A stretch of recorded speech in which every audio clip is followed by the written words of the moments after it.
창세기 42장 1절에서 17절. 이제 요셉이 형들과 만날 차례가 되었습니다. 아나 모른 채 한 요셉. 알지만 모른 채 한 요셉, 이런 뜻입니다. 흉년이 올 것을 몰라 대비하지 못했던 가나안 땅의 70명이 넘는 야곱 가족들은 흉년에 양식이 다 떨어졌습니다. 애굽 땅에 곡식이 많다는 소문을 들은 야곱은 아들들에게 양식을 사오게 합니다. 야곱은 11아들 중에 베냐민을 빼고 10아들만 곡식을 구하러 애굽에 내려보냅니다. 베냐민을 편애하는 야곱이 나오는데요. 야곱이 베냐민을 그 형들과 함께 애굽에 내려보내지 않았던 것은 요셉을 극진히 사랑했던 것처럼 베냐민을 특별히 소중하게 여겼기 때문입니다.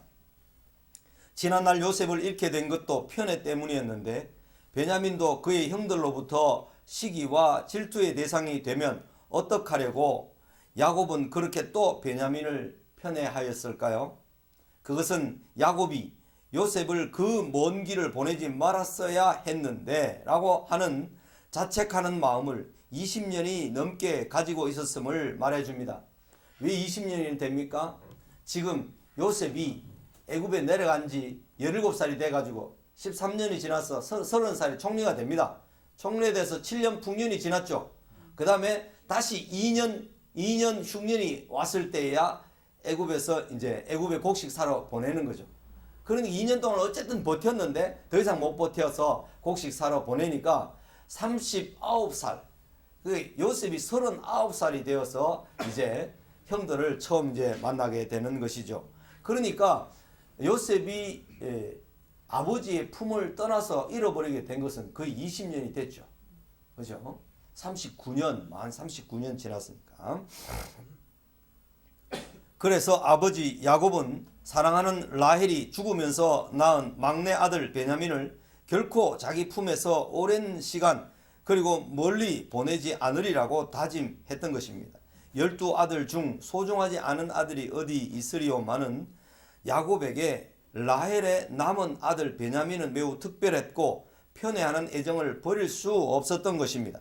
10명의 아들들은 요셉을 미디안 상인들에게 팔고 아버지에게는 죽은 것으로 속여 아버지의 마음을 매우 슬프게 했기 때문에라도 아버지의 편애를 더 이상 불편해할 수만은 없었을 것입니다. 남의 상처난 마음을 헤아린다면 상처받은 자를 감싸줄 수 있어야겠죠. 그래서 형들은 베냐민을 데려가지 않고 곡식 사러 가는 것에 대해서 그렇게 아버지한테 심각하게 컴플레인, 불평을 하지 않았습니다. 10명 형이 요셉에게 절하게 됩니다. 요셉의 형들은 곡식을 사러 애굽에 이르러 총리 앞에서 땅에 엎드려 절하였습니다. 요셉은 그 형들을 알아보았지만 형들은 애굽의 총리가 요셉일 줄은 꿈에도 상상할 수 없었습니다.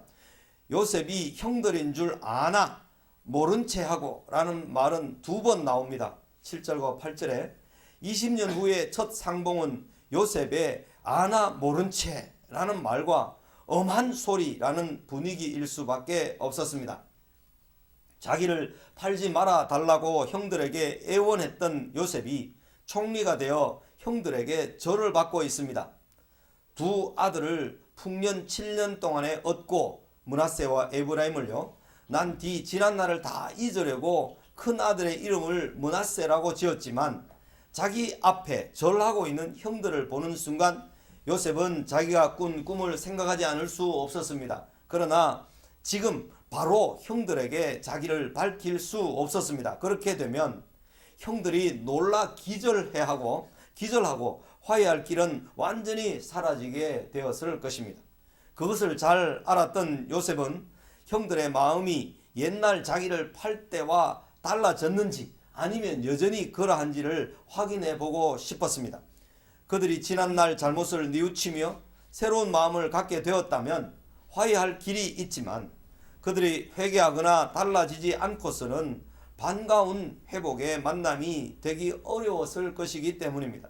그래서 요셉은 형제 지정을 억누르고 형들을 시험해 보기로 마음을 먹습니다. 요셉은 자기를 알아보지 못하는 형들에게 너희는 정탐꾼들이다, 이 나라의 틈을 엿보려고 왔다고 말했습니다.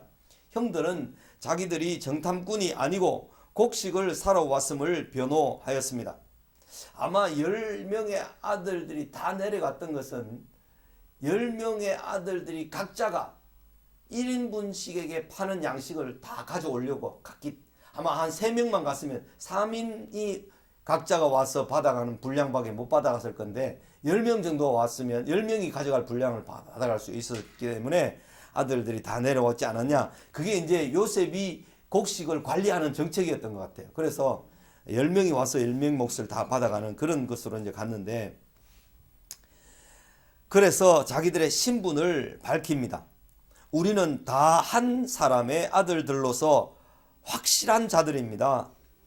형들은 요셉에게 우리는 당신의 종들이라고 3번이나 말하면서 10절, 11, 13절에서요. 결코 정탐꾼들이 아니라고 했습니다. 또한 형들은 더 구체적으로 우리들은 12형제로서 가나안 땅 한 사람의 아들들이라 막내 아들은 오늘 아버지와 함께 있고 또 하나는 없어졌나이다. 이렇게 말할 때 요셉의 심정이 어떻겠습니까? 그죠? 금방이라도 막 울 것 같고 막 그런 억한 심정들이 북받쳐 넘어올 것 같은데, 그걸 다 참고 요셉은 아예 형들을 정탐꾼이라 못 박으면서 바로의 생명으로 맹세하노니 너희 막내 아우가 여기 오지 아니하면 너희가 여기서 나가지 못하리라. 너희 중 하나를 보내어 너희 아우를 데려오게 하고 너희는 갇혀 있어라. 내가 너희의 말을 시험하여 너희 중에 진실이 있는지 보리라. 바로의 생명으로 맹세하노니 그리하지 아니하면 너희는 과연 정탐꾼들이다. 형들이 이제 동생의 올무에 걸린 것 같습니다. 그렇죠? 형들이 자기네들의 신분을 밝히려고 말한 것이 12명의 아들이 있고 막내 동생은 집에 있다. 그 집에 있는 요셉을 보고 싶기도 했겠지만 보고 싶다기보다는 형들을 지금 이제 다루는 거죠. 요셉이 시험하는 거죠. 그들을 사흘 동안 옥에 가둡니다. 애가 탔겠죠. 형들은 이제 아버지한테 빨리 돌아가야 되는데 아버지가 우리가 와야 할 때가 지나도 안 오면 우리에게 무슨 사고가 나지 않았냐 걱정이 심할 텐데, 형들의 마음을 다 확인해 보기 전까지 요셉은 자기를 밝히지 않기로 마음 먹었습니다. 형들이 자기에게 하는 절에 진실함이 있는지를 확인해 보는 것은 형들과 화해하려는 요셉에게 매우 중요한 요소였습니다. 하나님은 언제나 우리와 화해하기를 원하십니다. 그분께로 돌이켜야 되고 그분을 찾아야 되고 그분을 구하여야 합니다. 그렇게 하면 주님은 언제나 우리를 기쁨으로 안아주십니다. 우리가 돌이키지 않는데, 우리가 주님께로 돌이키고 주님의 음성을 듣고 돌이키지 않는데, 그죠? 화해할 길이 요원하게 되는 것입니다. 이제 42장 18절에서 38절로 갑니다. 형들을 시험하는 요셉이 나오는데요. 요셉은 10명의 형들을 사흘 동안 옥에 가두었습니다. 요셉은 형들을 다 알지만 형들은 요셉을 알아볼 수가 없었습니다. 과거 20년 동안 형들이 어떻게 변화되었는지를 확인하지 않고서는 그냥 화목할 수는 없었던 것입니다. 요셉은 그들의 신분을 확인하기 위해 시험한 것이 아니라 그들의 마음과 태도가 다 확실하게 변화되었는지를 시험하였던 것입니다. 10명의 형들은 20년 동안 고통스러워하는 아버지를 보면서 항상 죄책감을 느꼈을 것입니다. 자기들끼리 있을 때 서로 잘잘못을 따지며 싸우기도 했을 것입니다. 20년 동안 요셉에 대하여 아버지를 속이는 일에 있어서 10 형제들은 정직했고 신실했습니다.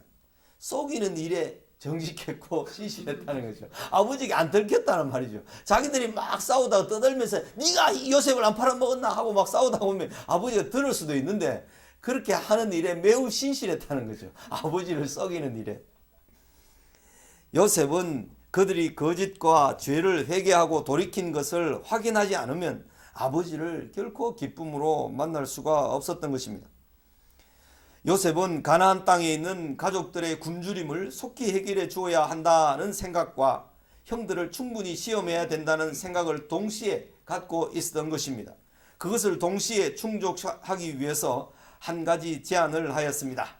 겉으로는 10명의 신분이 확실한 자임을 확인하는 것이었지만, 명분상 그렇지만 실제로는 형들의 마음을 알기 위한 시험한 것입니다. 요셉은 한 명이 볼모로 남고 곡식 사러 다시 올 때에 막내 아우를 데리고 오면 너희의 신분이 확실함을 믿고 정탐꾼 취급을 하지 않겠다고 약속했습니다. 형들도 억울하게 정탐꾼으로 몰리지 않고 곡식도 정상적으로 구할 수 있도록 하기 위한 불가피한 입장으로 요셉이 이런 방책을 내었던 것입니다. 그들 사이의 의사소통은 통력을 두고 이루어졌기 때문에 형들은 총리를 의식하지 않고 20여 년 전에 요셉을 판 죄를 의식하고 서로 대화하였습니다. 그 대화는 20년 동안 어려운 일이 있을 때마다 화제가 되었을 것입니다. 20년 전 당시 르우벤이 없었기 때문에 요셉이 팔렸으며, 요셉이 형들에게 액을 할 때 그 괴로움을 보고 팔아버린 것에 대한 심한 죄책감이 형들에게 있음을 요셉은 다 듣게 되었습니다. 그 이야기를 들었을 때 요셉은 지난 날과 20년 세월이 주마등처럼 지나가 다른 방으로 가서 울었습니다. 그죠? 얼마나 그 마음이 그렇겠습니까? 이 그 옛날에 우리 80년대에 남북 이산 가족 찾기 방송을 했지 않습니까? 이제 우리 어머님 아버님도 월남하신 분이기 때문에 유교가 나기 전에 월남하셔서 생이별을 했기 때문에 가족 피부치라도 남아 있으면 보기를 참 원하셨고, 70년 동안 그걸 이제 원하시다가 결국 이제 아무도 만나지도 보지도 못하고 이제 가셨는데, 이제 천국에 가서 이제 뵙겠죠. 이게 20년 이상 떨어진 형제, 더군다나 아주 억울하고 고통스러운 가운데 떨어졌고, 그게 완전히 상황이 역전되어서 형들이 이제 동생한테 절을 하고 액을 하면서 뭘 해야 되는 이런 상황에서 동생의 심정이 아마도 막 여러 가지 그 벅차오르는 심정들이 아주 마음속이 괴로운 마음도 있고 반가운 마음도 있고 즐거운 마음도 있지만 또 한편에 슬픈 마음도 있고, 형들이 도대체 변했을까 안 변했을까, 안 변했으면 도무지 희망이 없지 않는가, 뭐 이런 복잡한 여러 가지 생각들이 올라왔을 것입니다. 감정이 북받쳐 올랐지만 당장의 형들에게 자기를 밝힐 수는 없었습니다. 다시 마음을 추슬러 그들에게 나와 누가 남을지에 대해 대화하였습니다. 요셉이 들어가 우는 동안에 그들은 서로 누가 남을지를 상의했을 것입니다. 르우벤이 맞이로서 자기가 남겠다고 했을 것입니다. 유다가 남으려고도 했을 것입니다. 그러나 형제들이 르우벤은 맞이이기 때문에 안 된다고 했을 것이고, 유다는 넷째이기 때문에 너는 형들이 둘이나 있지 않느냐 하면서, 둘째 셋째가 형이 있는데 하면서 둘째 시몬이 스스로 나가서 자기가 남겠다고 했을 것이다 하는 짐작이 됩니다. 그것이 20년 세월이 그들 형제들을 변화시킨 모습이었을 것입니다. 시몬을 옥에 가두고 요셉은 종들에게 곡물을 자루에 채우게 하고 각 사람의 돈을 그들의 자루에 도로 넣게 하고 길 양식을 주게 하였습니다. 요셉이 돈을 받지 않고 양식을 주는 것이 당연하다고 생각했겠지만, 곡식 값은 받고 그 돈을 모두 자루에 넣은 것은 그들의 정직함을 시험한 것이었습니다. 형들은 지난날 아버지에게 죄를 짓고 거짓말을 많이 했던 것 같습니다. 그래서 요셉은 종종 형들의 죄를 아버지께 고하였습니다. 형들이 가는 도중 그 돈을 발견하고 혼이 나갈 정도로 떨었습니다. 그런 것과는 다시 올 때 그 돈을 그대로 가지고 왔던 것으로 보아 그들 형제들은 상당히 정직해져 있었음을 확인할 수가 있는 거죠. 42장에는 확실한 자들이라는 말이 여러 번 5번 나옵니다. 형들이 먼저 그 말을 사용했는데 요셉은 그 말을 형들이 확실히 변화된 자들이다는 말로 듣고 싶어 했습니다. 형들이 확실히 변화된 자들이라면 형들 앞에 내가 다 밝히고 형들을 모시고 아버지를 모시고 살 수 있지 않겠는가 하는 생각을 했던 거죠. 진실함 15, 16, 20절에서 진실함도 그런 의미였습니다. 요셉은 이전에 시기하고 질투하고 거짓말하고 속고 속이는 그런 형들이 아니라 진실로 변화된 모습을 기대하며 시험하였습니다. 형들은 아버지에게 정직하게 보고했고 아버지는 시므온이 또 없어진 것을 슬퍼하며 베냐민은 절대로 못 보낸다고 못을 박았습니다. 곡식 사서 돌아왔을 때 말입니다.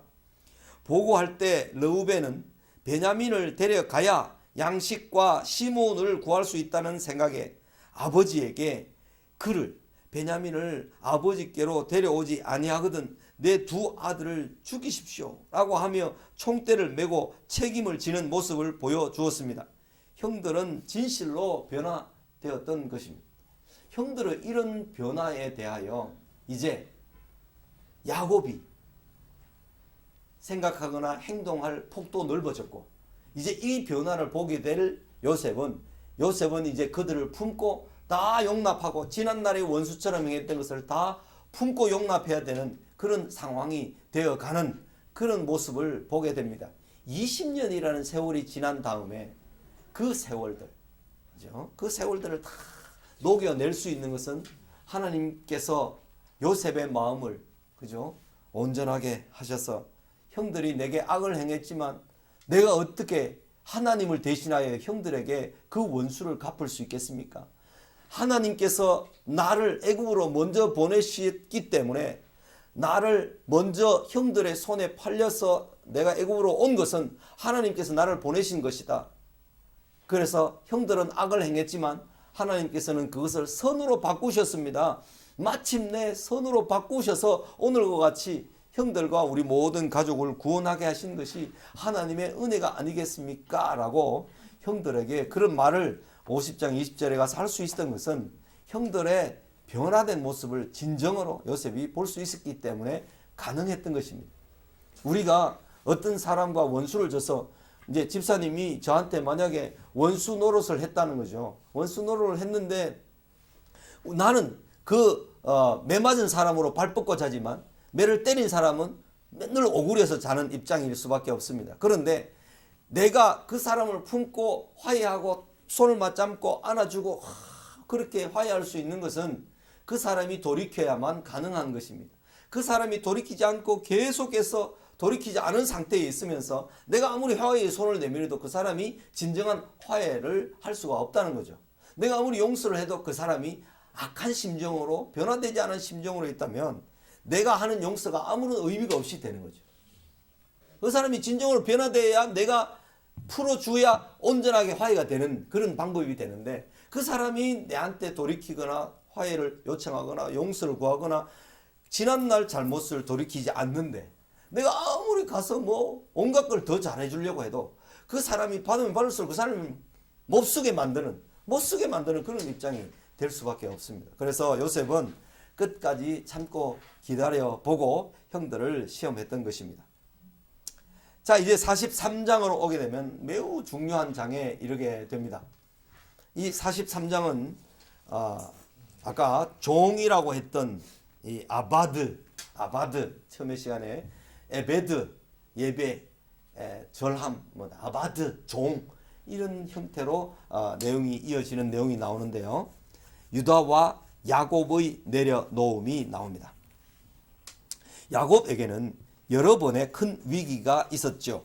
장정 400명을 거느리고 야곱에게 복수하러 오는 형의 소식 앞에서 둘째 시므온과 셋째 레위가 세겜족 남자들을 모두 살육하고 노략하고 돌아왔을 때 가장 사랑하는 요셉을 잃어버렸을 때 야곱은 이제 절체절명의 또 다른 위기를 맞습니다. 온 가족이 굶어 죽게 된 상황 앞에서 베냐민을 내놓지 않으면 안 되는 좌절이었습니다.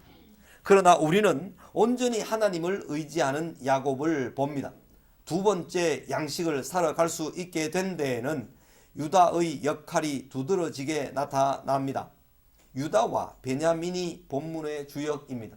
이제 야곱이 애굽에 내려가는 나이가 130세나 됩니다. 130세가 되었다는 것은 야곱이 험악한 세월을 다 살았던 거죠. 이런 앞에 서문에서 나오는 이런 야곱의 절체절명의 순간들을 많이 살면서 하나님께서 나를 부르시지 않으면, 하나님께서 풀지 않으시면, 하나님께서 해결하시지 않으면, 하나님께서 주시지 않으면, 하나님께서 보호해 주시지 않으면, 내가 아무리 보호하려고 움켜쥐고 있어도 그것은 빼앗길 뿐이다, 없어질 뿐이다 하는 것을 130년 세월을 통해서 야곱이 철저하게 깨닫게 되는 것입니다.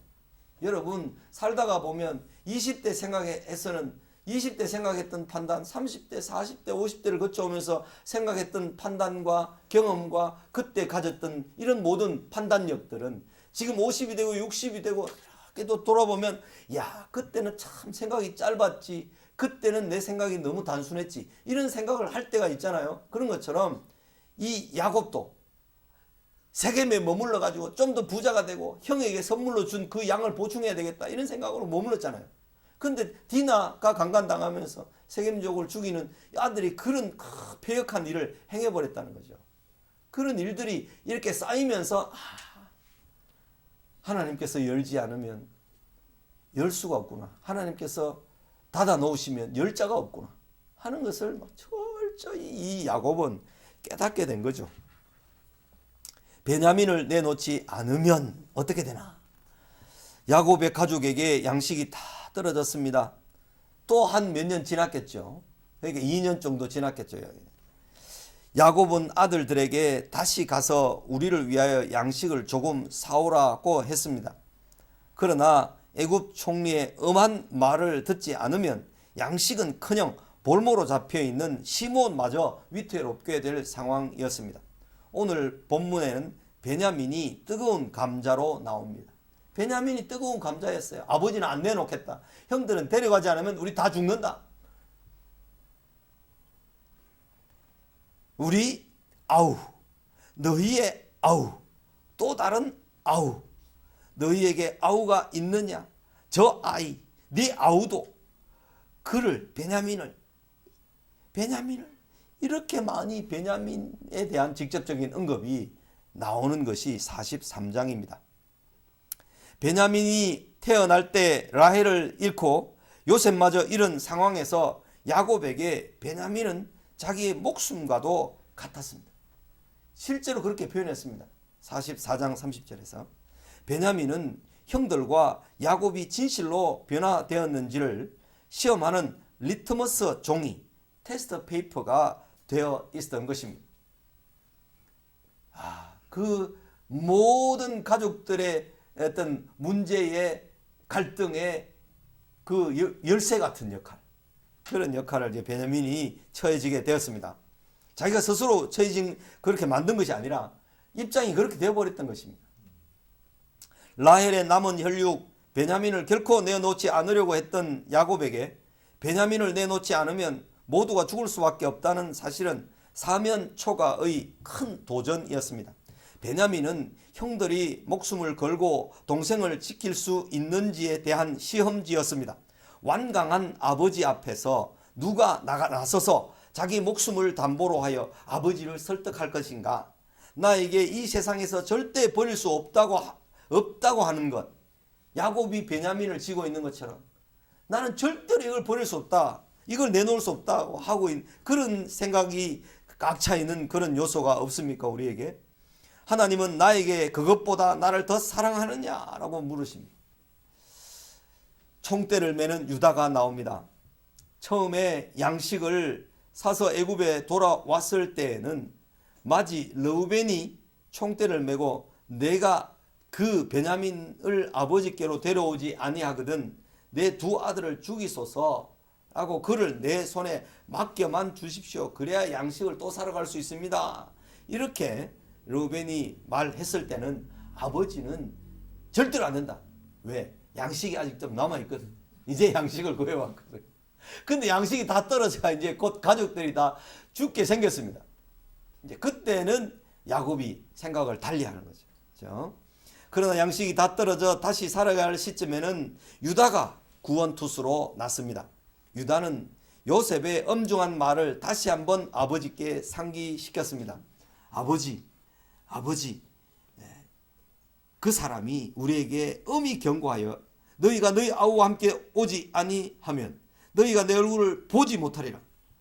야, 아버지께서 우리 아우를 우리와 함께 보내시면 우리가 내려가서 아버지를 위해 양식을 사려니와 아버지께서 만일 그를 보내지 아니하시면 우리는 내려가지 아니하리니 그 사람이 우리에게 말하기를 너희의 아우가 너희와 함께 오지 아니하면 너희가 내 얼굴을 보지 못하리라 하였습니다.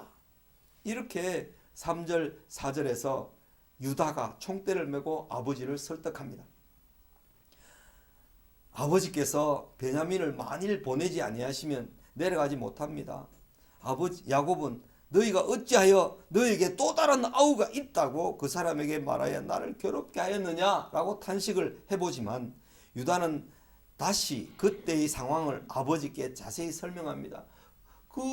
이 애굽의 총리가 우리를 정탐꾼이라고 말하는데 우리가 다른 말 할 게 뭐 있으면 은근결에 우리 가족들을 다 소개하다 보니까 그렇게 됐죠 라고 하면서 상세히 설명했습니다. 유다는 베냐민을 붙들고 있으므로 우리 모든 가족과 시므온을 죽게 할 것인가 라는 절체절명의 심정으로 아버지를 설득했습니다. 유다는 베냐민의 목숨에 대해 내가 이 아이의 목숨에 대하여 영원히 죄를 지고 내가 책임지고 가겠습니다 라고 하는 말로 아버지를 설득했습니다. 이런 유다의 진실하고도 간절한 설득에 야곱은 베냐민을 내주게 됩니다. 13절 14절에 제가 한번 읽어보겠습니다. 네 아우도 데리고 떠나 다시 그 사람에게로 가라. 전능하신 하나님께서 그 사람 앞에서 너희에게 은혜를 베푸사 그 사람으로 너희 다른 형제와 베냐민을 돌려보내게 하시기를 원하노라. 내가 자식을 잃게 되면 이르리로다. 옛날에 어땠습니까? 라헬을 안 잃으려고 요셉을 안 잃으려고 했는데 이렇게 됐잖아요. 자기가 사랑하면 사랑할수록 빼앗긴다는 거죠. 라헬을 그랬죠. 요셉을 빼앗겼습니다. 지금 시몬이라는 아들도 또 빼앗겼어요. 근데 베냐민을 또 보내려고 하는 게 이놈이 없어지면 라헬의 피부친 이 요셉도 없어졌는데 이놈마저 없어지면 나는 나는 죽을 수밖에 없다. 이런 절박한 심정으로 아들들에게 말했지만 아들의 설득을 듣고 난 다음에 이 야곱의 마음이 달라지기 시작했던 거죠. 내가 아들을 잃으면 잃으리로다. 이것은 내가 죽으면 죽으리로다. 이런 각오와 똑같은 겁니다. 에스더의 각오. 죽으면 죽으리로다. 이렇게 야곱의 마음이 풀려지고 야곱이 믿음으로 결단을 하게 되었을 때 그 가족에게는 이제 화해의 길이 열리기 시작했던 것입니다. 과거에는 아버지의 편애를 받았던 동생을 미련 없이 팔아버렸는데 지금은 편애받는 동생과 가족들 모두를 살려내기 위해 자기의 목숨까지 바치는 헌신된 유다를 봅니다. 그것은 형들의 진정한 변화를 보여주는 것입니다. 아버지로서는 참 기구했을 것입니다. 그죠? 아들 하나가 볼모로 잡혀 있는데 양식은 구해와야 되고 베냐민은 보내고 싶지 않고 참 얼마나 복잡했겠습니까? 아버지의 심정이. 그런데 이 아버지는 하나님의 손에 자기의 가장 사랑하는 것을 맡길 수가 있게 된 것입니다. 이제까지는 자기 생각과 자기 판단으로 했는데 이제는 하나님의 손에 그것을 자기의 가장 사랑하는 것을 맡길 수가 있었던 것입니다. 야곱의 변화입니다. 10아들의 대표격인 유다의 간절한 설득과 베냐민을 내어놓지 않으면 모두가 함께 죽어야 하는 절체절명 앞에서 야곱은 참 신앙의 결단을 내렸습니다. 아들들에게 애굽의 총리에게 보낼 예물을 준비하게 합니다. 베냐민을 데리고 가라고 합니다.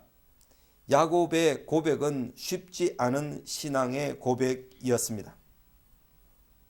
전능하신 하나님께서 하나님을 다 이제 의지하는 거죠. 하나님 살아계심을 믿는 거죠.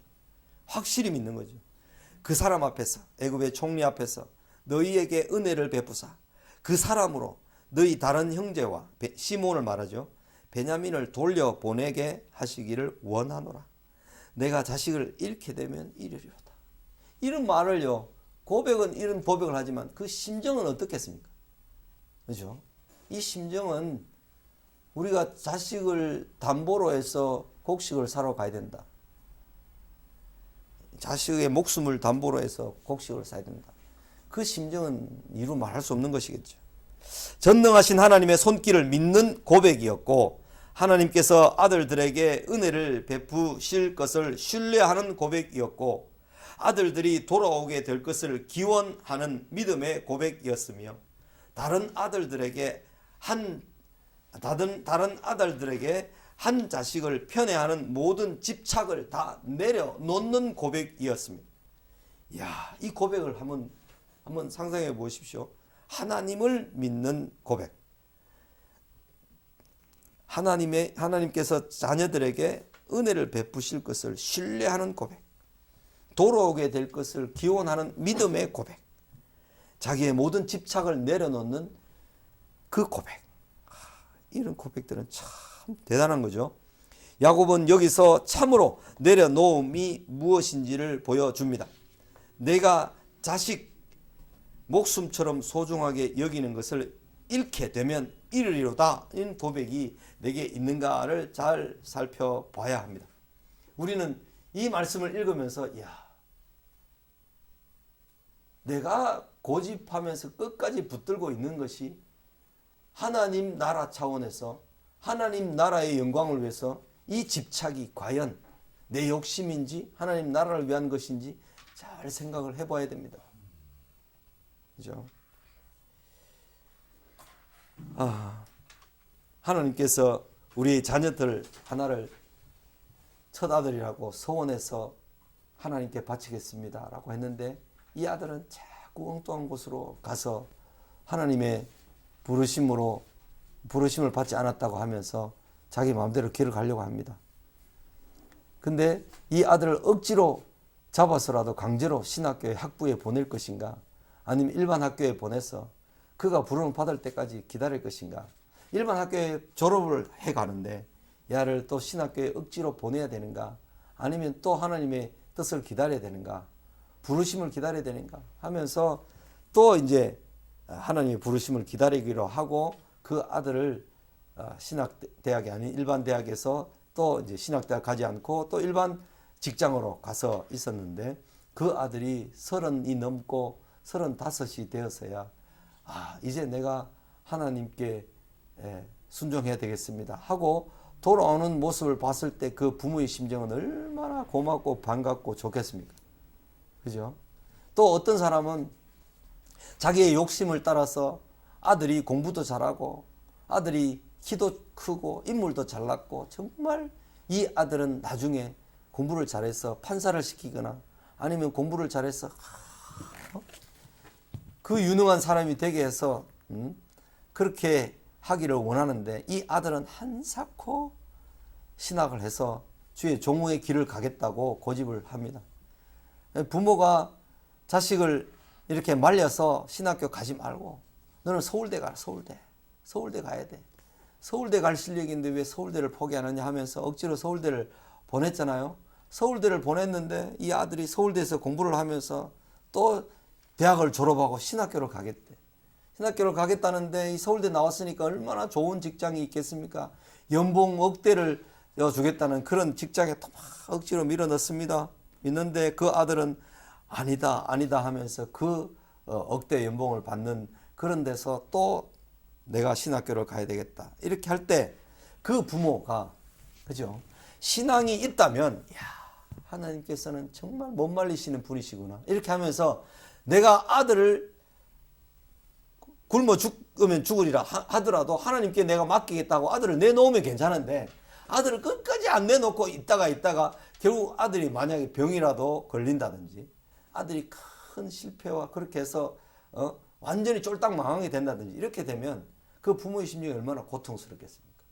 그런데 이 야곱은 자기가 하나님을 신뢰하는 가운데 지금까지 쭉 걸어오고 경험하고 위기를 겪고 고통을 겪고 환난을 겪으면서 하나님을 알아온 거죠. 하나님을 알아왔더니 이제 절체절명의 이런 위기에서 하나님을 내가 신뢰한다고 고백하고 믿음을 표현하지 않으면 안 되는 위치에 있게 된 거죠. 그래서 이 야곱은 이제까지 자기의 모든 고집을 펴왔던 일에서 하나님은 하나님의 일을 이루시고 하나님께서 은혜를 베푸시고 하나님께서 사람을 보내시기도 하고 사람을 없애기도 하시는 이런 가운데서 자기가 깨달을 때 내 인생은 하나님의 손안에 있는 것이로구나.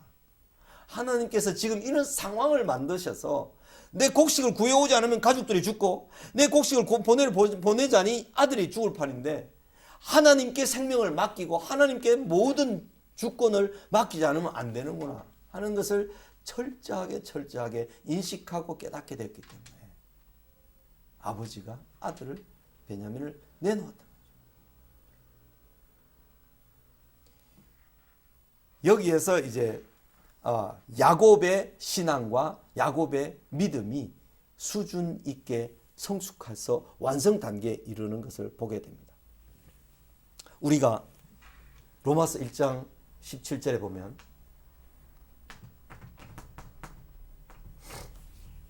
나의 의인은 오직 믿음으로 말미암아 살리라. 믿음에서 믿음에 이르게 한다 하는 말을 믿음에서 믿음에 이르게 한다는 말을 한번 보겠습니다. 로마서 1장 17절 복음에는 하나님의 의가 나타나서 믿음으로 믿음에 이르게 한다.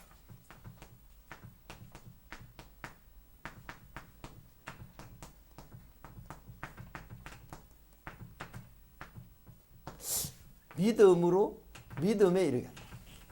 믿음이라는 것이 재료가 됩니다. 그죠? 믿음이라는 것에 이르게 되는 겁니다. 이게 욥 같은 경우에 이 욥은 자기 아들들과 큰 잔치를 하고 또는 축제를 벌이고 뭐 이렇게 해서 일을 큰 잔치를 행하고 난 다음에도 자기 자녀들이 뭔가 잘못했을 것 같은 그런 혹시 잘못된 것이 부지 중에 있었다면 그것을 용서해 주시도록 하나님께 이제 그 제사를 드리고 각 아들을 이름으로 제사를 드리고 짐승을 잡아 드리고 이렇게 그 제사를 행했습니다. 욥이. 그죠? 욥 1장에 보면 욥이 얼마나 경건하고 욥이 얼마나 철저하게 하나님을 인식하고 하나님을 경외했던 사람인 것을 알잖아요. 그런데 이 욥이 뭐를 당합니까? 고난을 당합니다. 이 고난은 하나님의 시험이라고 할 수 있습니다. 그죠? 하나님의 테스트, 시험이라고 할 수 있는데 아브라함이 아들을 바치라는 그 테스트를 당했던 것처럼 욥도 이런 시험을 당합니다. 누구의 참소 때문에 그렇습니까? 마귀의 참소 때문에 이렇게 하나님 허락해서 당하는데 나중에 42장 욥기서 끝에 가면 어떤 말씀이 나옵니까? 내가 이제까지는 하나님을 귀로만 들었사옵는데 이제는 눈으로 배움나이다 이렇게 말하는 거죠. 그 귀로 듣는 것을 이런 믿음이라고 생각한다면 눈으로 보는 믿음이 이 믿음이에요. 구원을 행하는 능력이 구원을 얻을 그 믿음이라면 이것은 능력을 행할 믿음입니다. 믿음으로 믿음에 이르게 된다는 말은 믿음으로 출발해서 온전한 믿음에 이르게 된다. 온전한 믿음에 이르게 된다. 이런 의미로 이해가 되는 말씀이고요. 또 이 믿음이 재료가 되어서 참된 믿음에 이르게 된다 하는 것인데 이 믿음은 무엇으로부터 오는가 하면 하나님의 말씀 계시로부터 옵니다. 계시로부터. 로마서 10장 17절에 믿음은 들음에서 나며 들음은 하나님의 말씀으로부터 말미암아 온다라고 했기 때문에 이 하나님과 계속해서 교통하고 말씀을 듣고 있는 사람은 이 믿음이 재료가 되어서 성숙하고 온전하고 능력을 행하는 믿음에 이르게 되는 것입니다. 우리의 믿음이 자라가는 모습이 안 보인다.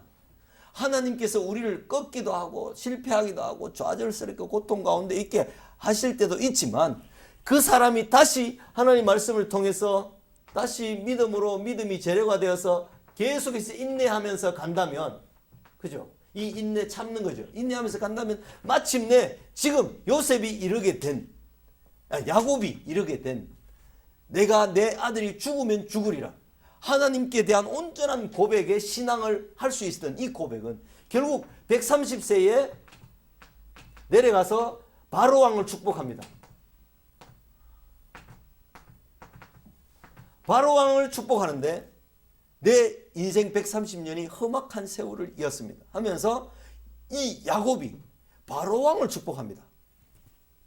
그 말은 하나님의 계시가 온전히 야곱에게 이해되고 깨달아지고 확신되어지고 모든 것이 다 이제 눈이 뜨이고 그 하나님의 뜻과 운행하심과 경륜을 다 알게 된 거죠. 그래서 이 야곱은 바로에게 축복하는 거죠. 자기가 복을 빌어주는 거죠. 그런 입장이 되었던 거죠. 이 믿음에 이르러서. 그죠? 그 야곱은 77세에 자기가 복을 빼앗아서 속여서 이렇게 하는 것으로 해서 이해를 하고 왔는데 지금은 다 내려놓는 믿음을 고백했던 것입니다. 결국 하나님의 주권, 하나님의 능력, 하나님의 살아계심, 하나님의 신실하심, 하나님의 은혜, 능력 그것을 온전히 믿게 되었던 거죠. 이 온전한 믿음, 이 믿음에 이르게 되는 것이 하나님의 뜻이고 하나님의 원하심입니다.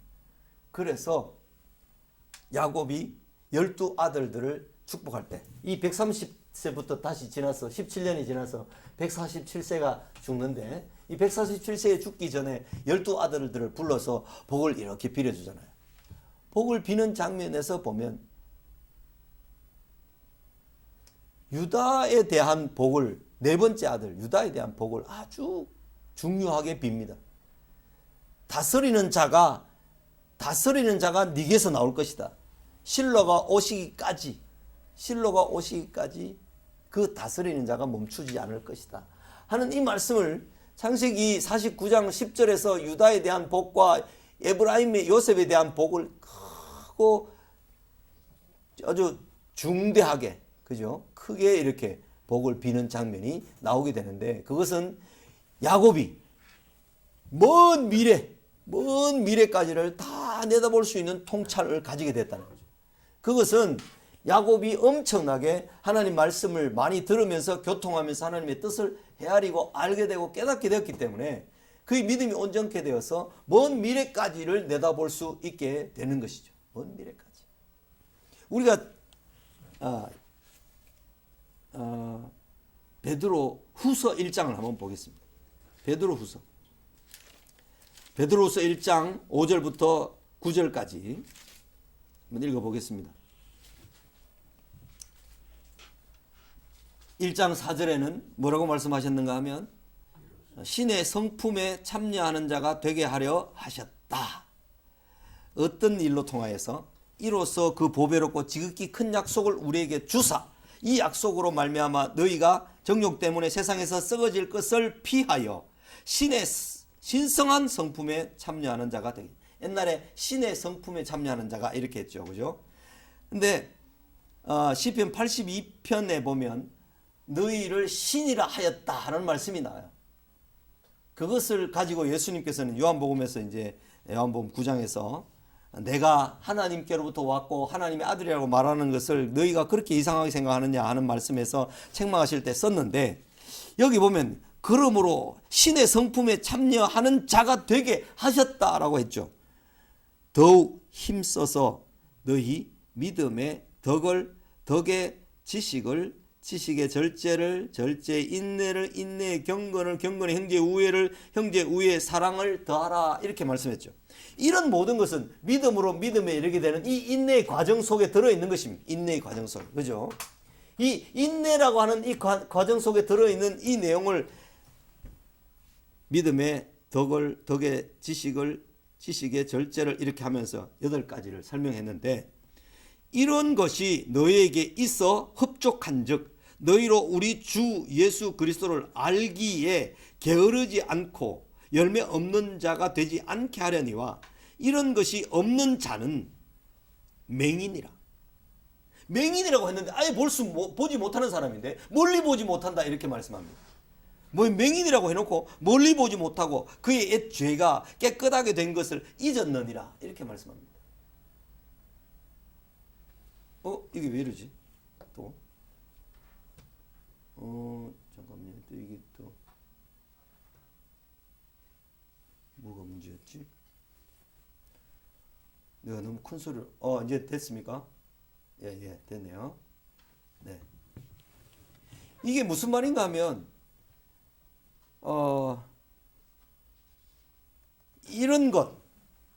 인내가 없이 이 전체 8가지를 한 인내로 생각해 봅시다. 믿음으로 출발해서 믿음에 이르게 되는 여기까지를. 이 인내라는 것이 인내로 이거는 지식의 절제에 뭐 인내 경건을 다하고 뭐 이렇게 하면서 이걸 더하지 않으면 이것은 그리스도를 아는 것으로 표현됐습니다. 이런 것이 너희에게 있어 업종한 적 너희로 우리 주 예수 그리스도를 알기에 게으르지 않고 열매 없는 자가 되지 않게 하라. 아는 것과 열매 맺는 것과 이런 모든 것들이 믿음으로 출발한 삶이 그런 것을 과정을 통해서 온전한 믿음에 이르게 하는 이런 내용으로 설명되는데, 이런 것이 인내가 없으면 8가지 덕목에 그것을 더하여 가지 않으면 맹인이라 멀리 보지 못하고 그랬죠. 눈앞에 밖에 볼 수가 없다는 거죠. 10년 뒤, 20년 뒤, 30년 뒤, 40년 뒤 우리 자녀들이 60세가 되었을 때 그 미래를 내다볼 수가 없다는 거죠. 이게 없으면. 여기에 나와 있는 믿음이라는 것과 끝에 사랑이라는 거 있잖아요. 이런 원리입니다. 믿음은 여기 손에 딱 붙들려 있는 줄이라고 생각해 봅시다. 줄. 이게 단진자 운동을 하는 이 끝에는 무게추가 있어가지고 돌릴 수 있는 것이라고 한번 생각해 봅시다. 여기에 믿음이 있습니다. 이 믿음은 하나님의 말씀을 근거로 하여서 믿음이 더하여지는 이 믿음은 이 베이스가 되고 근거가 되고 기초가 되고 뿌리가 되는 거예요. 여기에서 이렇게 돌린다고 생각해 보십시오. 돌리면 여기에 믿음 다음에 지식 다음에 믿음의 덕 다음에 지식 다음에는 경건, 지식 다음에는 뭐였죠? 절제 인내 경건의 형제 우애를, 그리고 제일 끝에 사랑이라고 하는 거죠. 이걸 이렇게 한번 돌린다고, 이 줄에 각각 매달려 있는 것을 끝에 사랑도 매달려 있는데 이렇게 한번 돌린다고 생각해 봅시다. 돌린다고 생각하면 이 손에 잡힌 이것은 구심력입니다. 구심력. 안으로 당기는 힘입니다. 그 다음에 끝에 있는 사랑은 원심력입니다. 원심력. 밖으로 튕겨 나가고자 하는 것입니다. 이 사랑은 항상 밖을 향하고 있고, 믿음은 결국 나 자신을 견고하게, 나 자신을 하나님 말씀에 굳게 붙들어 매는 기초가 튼튼해지는 것과 같습니다. 그래서 이게 돌아갈 때 이 단인자 운동이 됨으로 이 범위 안에 있는 사람들이 혜택을 누린다고 생각해 봅시다. 이렇게 돼야 구심력이 있어야 이 줄이 팽팽하게 돌 수 있고, 원심력이 있어야 이게 도는 수 있는 거죠. 그리고 구심력 안으로 당기는 구심력과 밖을 향하는 원심력, 이것은 항상 같이 존재하는 것이죠. 이게 만약에 구심력이 없어져 버린다고 생각하면, 이게 손을 놔버린다고 생각해 보십시오. 이 줄이 떨어져서 없어지겠죠. 그 다음에 이 줄이 원심력인 밖을 향하는 사랑이 없다고 생각해 보십시오. 이 줄이 쳐져가지고 그냥 땅에 뚝 있죠. 잡혀 있기는 하겠지만 줄이 땅에 뚝 쳐져 있죠. 아무런 능력과 에너지를 발휘할 수가 없는 거죠. 이런 요소들이 믿음으로 믿음에 이르게 한다는 이런 이야기가 결정적으로 야곱이 자기 아들 베냐민을 곡식사로 보내는 일에서 알 수가 있는 것입니다. 그래서 야곱은 17년이 더 지나서 아들들을 먼 미래를 바라보면서 어떤 아들에게는 저주가 내려지고 어떤 아들에게는 엄청난 복이 내려지고 하는 것을 우리는 나중에 창세기 49장에 가서 보게 되는 것입니다. 그런데 그렇게 아버지가 복을 비는 그 내용 중에도 자세히 보면요, 요셉에게 비는 복과 유다에게 비는 복이 있는데, 그 복을 내리게 된 야곱의 깨달음을 자세히 들여다보면 행한 대로 보응하시는 하나님의 은혜를 보게 됩니다. 왜냐하면 요셉이 모든 고난을 참고, 그리고 형들을 용납하고 아버지를 부르고, 그래서 구원자가 됐잖아요. 그래서 요셉에게 주어지는 은혜와 복이 엄청나게 많고, 에브라임에게 주어지는 복과 은혜가 엄청나게 많았던 것입니다. 유다는 어땠습니까? 형들 대신에 총대를 메고 자기가 동생 베냐민이 종으로 잡혀가지 않고 자기가 종이 되겠다고 스스로 나서서 자기 일을 남겨놓고 형들을 다 보내라, 그리고 동생들 다 보내라, 이렇게 야곱 그 총리에게 부탁하는 장면이 나옵니다. 거기에서 내가 종입니다. 내가 종입니다. 내가 죽어야 됩니다. 이런 그 어떤 뭐랄까 책임 이런 것들을 나중에 야곱이 다 안 들었겠습니까? 안 들을 수가 없습니다. 왜냐하면 자기 아들들이 이제 다 정직해서 이제 아버지에게 속일 것이 없는데 아버지에게로부터 다 들었고, 또 요셉이 요셉이 형들에게 옛날에 고자질을 하듯이라도 요셉이 아버지한테 형들이 잘못을 잘한 것, 뭐 유다가 이렇게 했다는 이야기들 다 이야기 안 했겠습니까? 그러니까 이제 행한 대로 보응하시는 하나님의 은혜가 또한 주어지는 것입니다. 하나님의 주권적인 은혜, 구원을 위한 하나님의 주권적인 은혜와 섭리가 있지만, 또 한편으로는 이 땅에 주어지는 복들에 대해서는 행한 대로 갚으시는 하나님의 은혜가 또 있는 것입니다.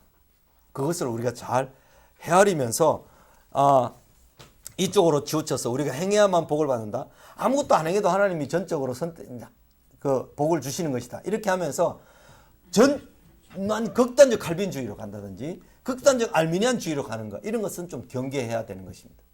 그래서 하나님의 은혜를 깨닫고 알게 되는, 이 믿음에 이르게 되는 삶을 우리가 모두 살아야만 되는데, 그 근거와 뿌리에는 하나님 말씀을 근거로 해서 믿음으로 인내하며 가야 믿음에 이르게 된다 하는 사실을 우리가 잘 기억하며 살았으면 좋겠습니다. 오늘 강의는 여기까지 하겠습니다. 수고 많이 하셨습니다. 이제 3주간 남았습니다. 3주간. 오늘 이제 갔으니까 3주간 남았는데, 6월 달에 석주 남은 시간 동안에 창세기 50장 뒷부분을 마무리하면서 창세기 전체의 윤곽, 흐름들 다시 한번 좀 짚어가면서 공부를 마무리하도록 하겠습니다. 아직 성경을 다 읽지 못하신, 창세기 50장을 2번씩 다 읽지 못하신 분은 반드시 시간을 내서 뭐 2배속으로 한 그걸 틀어놓고 하든지 그래서라도 다 읽을 수 있기를 간절히 바랍니다. 오늘 기도하고 마치겠습니다. 하나님 아버지, 감사합니다. 오늘 우리에게 요셉이 바로 앞에 나아가고 바로 앞에서 꿈을 해석해서 총리가 되어서 이제 풍년을 잘 관리하고 흉년이 2년 지났을 때 형들이 와서 형들에게 절을 받고, 형들과의 관계에서 또 야곱이 그 아들과의 관계에서 내려놓는 삶이 무엇인지, 또 믿음에 이른 삶이 어떤 모습인지 우리에게 보여주신 것을 감사합니다. 하나님 아버지, 두렵고 떨리는 마음으로 주님 나라에 이를 때까지 우리가 주님 앞에서 살게 해주시고, 주님과 교통하며 살게 해주시고, 하나님 말씀을 새겨 들음으로 하나님을 더 알고 하나님께서 우리에게 행하신 일을 더 깊이 알아가는 그런 인생들이 될 수 있도록 저희들에게 복을 내려 주시옵소서. 예수님 이름으로 기도 올려옵나이다. 아멘.